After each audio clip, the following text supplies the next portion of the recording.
नमस्कार दोस्तों, आज हम कक्षा 12वीं का विषय भौतिकी का अध्याय 1 स्थिर वैद्युत के बारे में अध्ययन करेंगे। सबसे पहले देखते हैं कि स्थिर वैद्युत होता क्या है। तो नाम से ही स्पष्ट हो रहा है कि स्थिर वैद्युत जिसमें वैद्युत क्या रहेगा, स्थिर रहेगा। ठीक है, मतलब कहने का तात्पर्य है स्थिर वैद्युत भौतिक की वह शाखा होती है जिसके अंतर्गत स्थिर आवेशों का अध्ययन किया जाता है, क्योंकि वैद्युत कभी उत्पन्न होगा जब आवेश आएगा। इसमें सबसे मेन इंपॉर्टेंट जो टॉपिक आ रहा है आपका आवेश के बारे में ही हमको ज्यादा अध्ययन करना है और आवेश के ही ऊपर जो है विद्युत डिपेंड करता है। तो हमने क्या देखा, स्थिर वैद्युत किसे कहते हैं, भौतिक की वह शाखा जिसके अंतर्गत स्थिर आवेशों का अध्ययन किया जाता है। किसका अध्ययन किया जाता है, स्थिर आवेशों का अध्ययन किया जाता है। क्लियर है दोस्तों, स्थिर वैद्युत भौतिक विज्ञान की वह शाखा है जिसके अंतर्गत स्थिर आवेशों का अध्ययन किया जाता है। अब इसमें आता है आपका विद्युत। अब जान लेते हैं कि विद्युत किसे कहते हैं। तो विद्युत की परिभाषा को समझने के लिए सबसे पहले हम देखते हैं कि इसके बारे में अलग अलग वैज्ञानिकों का अलग अलग मत था। तो जान लेते हैं थोड़ा इसके बारे में चर्चा कि वैज्ञानिकों का क्या मत है। सबसे पहले हम देखते हैं साधारण अनुभव की बात है कि जब हम बालों पर क्या करते हैं, कंघी करते हैं या पेन को या पेंसिल को जैसे ही हम लोग रगड़ते हैं तो उस वस्तु में, उस पदार्थ में अपनी सी छोटी छोटी वस्तुओं या हल्की वस्तुओं जैसे धूल के कण हो गए, छोटे छोटे पत्ते हो गए, पंखे हो गए, सूखे पत्ते हो गए आदि को अपनी ओर आकर्षित करने का एक गुण आ जाता है। क्लियर है। तो सन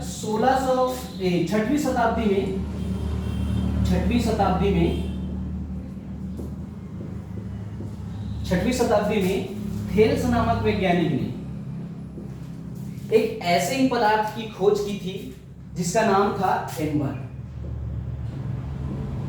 क्या नाम था दोस्तों, एम्बर। ये बार बार यूज होगा, याद रखना।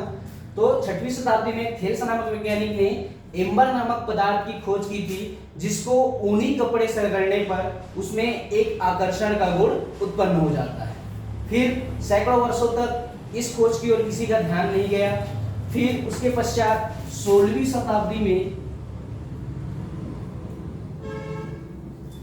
शताब्दी में विलियम गिलबर्ट नामक वैज्ञानिक ने विलियम गिलबर्ट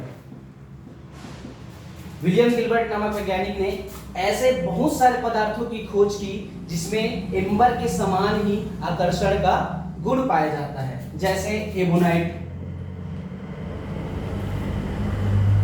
इन्होंने खोज की, एबोनाइट आदि। उसके पश्चात सन 1646 ईस्वी पूर्व में थॉमस ब्राउन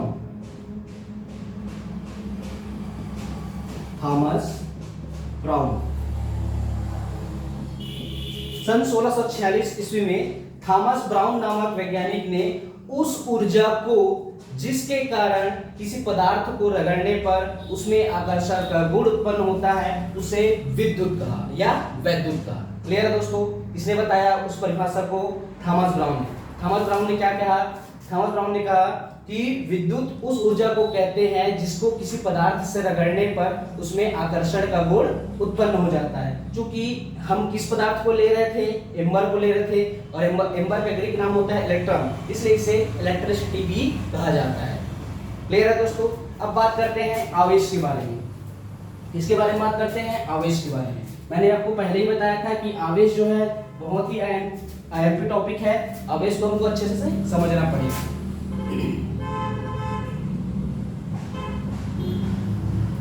आवेश जो है एक भौतिक राशि है। अब भौतिक राशि जो दो प्रकार की होती है, सदिश राशि और अदिश राशि। तो आवेश जो है एक अदिश राशि है। क्लियर है। तो आवेश एक भौतिक राशि है जो अदिश राशि है, जिसको ग्रहण कर लेने पर कोई पदार्थ क्या हो जाता है, विद्युतमय हो जाता है। विद्युतमय कहने का अर्थात हम यह कह सकते हैं कि जब कोई पदार्थ विद्युतमय हो जाता है तो वह क्या हो जाता है, चार्ज हो जाता है। चार्ज मतलब आवेशित हो जाता है, उसमें चार्ज उपस्थित हो जाता है, मतलब उसमें करंट प्रवाहित होगा। क्लियर है।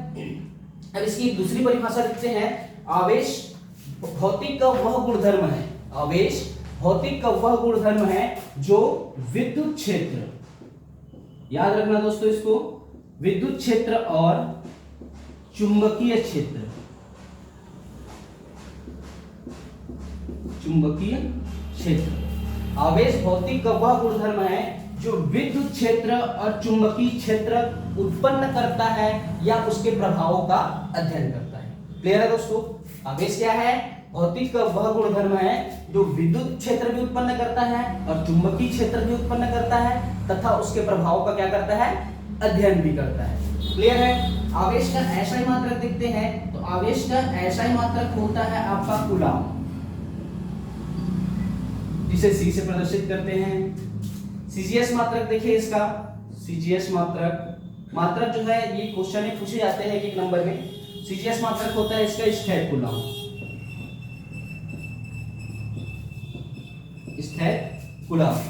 ये कूलॉम और ये स्थिर कूलॉम, इसकी भी एक परिभाषा होती है जिसको हम लोग धारा विद्युत में पढ़ेंगे। अभी तो हम लोग क्या पढ़ रहे हैं? स्थिर विद्युत पढ़ रहे हैं। याद रखना एक चीज, और स्थिर विद्युत में आवेश जो होगा स्थिर रहेगा और धारा विद्युत में आवेश जो रहेगा गतिमान रहेगा। क्लियर है? इसमें आवेश क्या रहेगा? स्थिर रहेगा, नियत रहेगा, चलेगा नहीं। लेकिन धारा विद्युत में आवेश क्या रहेगा? गतिमान रहेगा, वो नियत वेग से क्या रहेगा? चलता रहेगा। क्लियर है दोस्तों?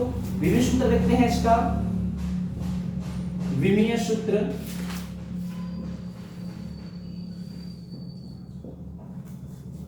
विमीय सूत्र की बात करते हैं तो विमीय सूत्र जो होता है इसका M0 L0 80। क्लियर है दोस्तों?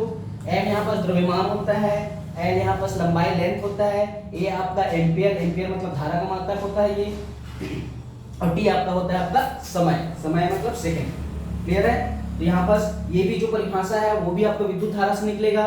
तो ये कैसे निकलेगा ये हम विद्युत धारा में आपको क्लियर अच्छे से बताएंगे। ठीक है दोस्तों? आगे देखते हैं आवेश की संकल्पना।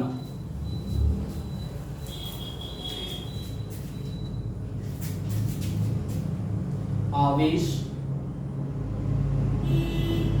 की संकल्पना। आवेश की संकल्पना को समझने के लिए सबसे पहले हम इलेक्ट्रॉन को जानते हैं, क्योंकि आवेश की संकल्पना जो है इलेक्ट्रॉन पर आधारित है और इलेक्ट्रॉन के बारे में आप अच्छी तरीके से जानते हो कि इलेक्ट्रॉन क्या है। ठीक है? तो आवेश की संकल्पना को समझने के लिए किसको समझना पड़ेगा? इलेक्ट्रॉन। और इलेक्ट्रॉन जो है किस पर आधारित होता है? आवेश की संकल्पना पर। इसको एक उदाहरण के माध्यम से समझते हैं। जैसे हम लोग ले लेते हैं सोडियम। क्लियर है? सोडियम में इलेक्ट्रॉन होता है 11, इलेक्ट्रॉनों की संख्या, और प्रोटॉनों की संख्या भी होती है कितना? 11। क्लियर है? इसका अगर इलेक्ट्रॉनिक विन्यास निकालें तो ये हो जाएगा 2 8 1। क्लियर है दोस्तों? अब देखो यहाँ पर सोडियम का इलेक्ट्रॉनिक विन्यास कितना है? 2 8 1। यहाँ पर अगर हम देखें तो यहाँ पर 1 है, मतलब इसको अपना अष्टक पूरा करने के लिए कितने इलेक्ट्रॉन की आवश्यकता है? 7 इलेक्ट्रॉन की आवश्यकता है। या तो ये 7 इलेक्ट्रॉन ग्रहण कर सकता है या तो 1 इलेक्ट्रॉन दे सकता है। तो आसानी इसको किसमें होगी दोस्तों? ये 1 इलेक्ट्रॉन देने में आसानी होगी, अर्थात ये 1 इलेक्ट्रॉन क्या करेगा? त्यागेगा। तब इसके पास क्या हो जाएगा? सोडियम जब 1 इलेक्ट्रॉन त्यागेगा तब इसके पास इलेक्ट्रॉन कितना हो जाएंगे? 10 हो जाएंगे। लेकिन प्रोटॉन तो नहीं त्याग रहा है ये, तो प्रोटॉन की संख्या कितनी रहेगी उसके पास? प्रोटॉन की संख्या कितनी रहेगी? 11 ही रहेगी। अब यहाँ पर देखें कि इलेक्ट्रॉन क्या किया? वो त्यागा है, इलेक्ट्रॉन दिया है, मतलब इलेक्ट्रॉन दान किया है। दान किया मतलब धनी हो गया ये। और प्रोटॉनों की संख्या इसमें क्या है? 1 ज्यादा है। यहाँ पर क्या आ जाएगा आपका दोस्तों? Plus charge. क्लियर है? और निकला क्या है दोस्तों? इलेक्ट्रॉन निकला है, मतलब इलेक्ट्रॉन की कमी हुई है। इलेक्ट्रॉन की क्या हो गई? इलेक्ट्रॉन की कमी, या फिर हम बोल सकते हैं हानि। अर्थात जब किसी पदार्थ में इलेक्ट्रॉन की हानि होती है तब उसमें कौन सा चार्ज आता है दोस्तों? धन आवेश। इसको याद रखना है आप। ठीक है? जब किसी पदार्थ में इलेक्ट्रॉन की कमी होती है, हानि होती है, तब उसमें कौन सा आवेश आता है? धन आवेश आता है। ठीक इसी प्रकार अगर देखते हैं क्लोरीन के बारे में, ये हो गया आपका क्लोरीन। ठीक है? क्लोरीन में भी इलेक्ट्रॉनों की संख्या होती है 17 और प्रोटॉनों की संख्या होती है 17, क्योंकि इलेक्ट्रॉन और प्रोटॉन की संख्या दोनों क्या होती है? बराबर होती है। क्लियर है? अब इसका इलेक्ट्रॉनिक विन्यास निकालें तो कितना हो जाएगा? 2 8 7। क्लियर है दोस्तों? अब यहाँ पर देखें, जैसा हमने सोडियम में देखा था, इसको अष्टक पूरा करने के लिए 1 की आवश्यकता थी, 7 की आवश्यकता थी। यहाँ पर से अगर हम देखें तो इसको अपना अष्टक पूरा करने के लिए कितने इलेक्ट्रॉन की आवश्यकता है? 1 इलेक्ट्रॉन की आवश्यकता है। ठीक है, और या तो एक इलेक्ट्रॉन ग्रहण करेगा या 7 इलेक्ट्रॉन क्या करेगा, देगा। तो इसको देखेंगे हम, तो एक इलेक्ट्रॉन इसको ग्रहण करने में ज्यादा आसानी होगी, तो ये एक इलेक्ट्रॉन ग्रहण करेगा, मतलब एक इलेक्ट्रॉन क्या कर रहा है, ये ले रहा है, मतलब ये रेडी हो रहा है। तो क्लोरीन क्या कर रहा है, एक इलेक्ट्रॉन ले रहा है, मतलब इलेक्ट्रॉन इसमें अधिक हो जाएंगे, 17 थे, कितना हो जाएंगे दोस्तों, 18। और प्रोटॉनों की संख्या तो वही है, प्रोटॉन की संख्या कितनी है, 17 ही रहेगी। मतलब ये क्या किया, एक इलेक्ट्रॉन ग्रहण किया, लिया, और प्रोटॉन की संख्या देखें तो उससे क्या है, एक कम है, तो इसमें क्या हो जाएगा, माइनस चार्ज, और ये आपको हो जाएगा इलेक्ट्रॉन की वृद्धि हुई इसमें। ठीक है, मतलब जब किसी पदार्थ में इलेक्ट्रॉन की वृद्धि होती है तो उसमें कौन सा चार्ज आता है, ऋण आवेश। क्लियर है, जब किसी पदार्थ में इलेक्ट्रॉन की कमी होती है तब उसमें धनावेश आता है, जब किसी पदार्थ में इलेक्ट्रॉन की वृद्धि होती है तब उसमें क्या आता है, ऋण आवेश आता है। अर्थात कहा जाए तो आवेश की संकल्पना इलेक्ट्रॉन के आधार पर दी जाती है, जब किसी पदार्थ में इलेक्ट्रॉन की कमी होती है तब उसमें धनावेश आता है, और जब किसी पदार्थ में इलेक्ट्रॉन की क्या होती है, वृद्धि होती है, तब उसमें क्या आता है, ऋण आवेश आता है। अब यहाँ पर सोचने वाली बात यह होती है, आपके मन में एक प्रश्न उठेगा कि सर आवेश की संकल्पना जो है इलेक्ट्रॉन के आधार पर क्यों दी जाती है, प्रोटॉन के आधार पर क्यों नहीं दी जाता, उसके बारे में भी देखते हैं। एक नोट है, इसको नोट कर लीजिएगा। तो याद रखिएगा, आवेश की संकल्पना प्रोटॉन के आधार पर नहीं दी जाती, इसके आधार पर नहीं दी जाती, प्रोटॉन के आधार पर नहीं दिया जाता, नहीं दिया जाता, इलेक्ट्रॉन के आधार पर दिया जाता है। जैसे हम एक एग्जांपल के तौर पर देखते हैं, मान लीजिए किसी वस्तु का भार कितना है, 40 केजी है, और एक अन्य वस्तु का भार कितना केजी है, 80 केजी है। तो अगर हम ये दोनों की तुलना करें तो हम देख रहे हैं एक वस्तु का भार 40 केजी है, एक वस्तु का भार कितना केजी है, 80 केजी है। मतलब ये 40 केजी और 80 केजी, तो 80 केजी क्या है, 40 केजी का क्या है, 2 गुना है। क्लियर है, मतलब ये पहले वस्तु से दूसरे वस्तु क्या है, भारी है। ठीक उसी प्रकार क्या होता है, इसका पहला पार्ट क्या है, इलेक्ट्रॉन प्रोटॉन का जो द्रव्यमान होता है, याद रखिएगा इसको, प्रोटॉन का जो द्रव्यमान होता है इलेक्ट्रॉन के द्रव्यमान का 1837 गुना होता है।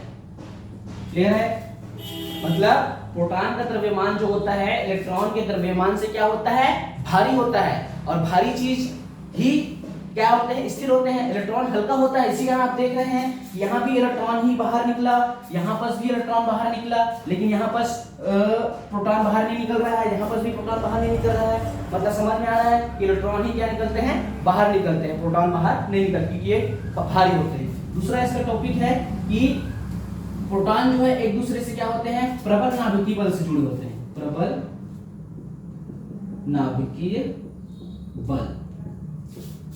ठीक है, ये एक दूसरे से क्या होते हैं, प्रबल नाभिकीय बल से जुड़े होते हैं, इसलिए वो क्या होते हैं, बाहर नहीं निकल सकते। ठीक है दोस्तों, आगे हम नेक्स्ट वीडियो में देखेंगे।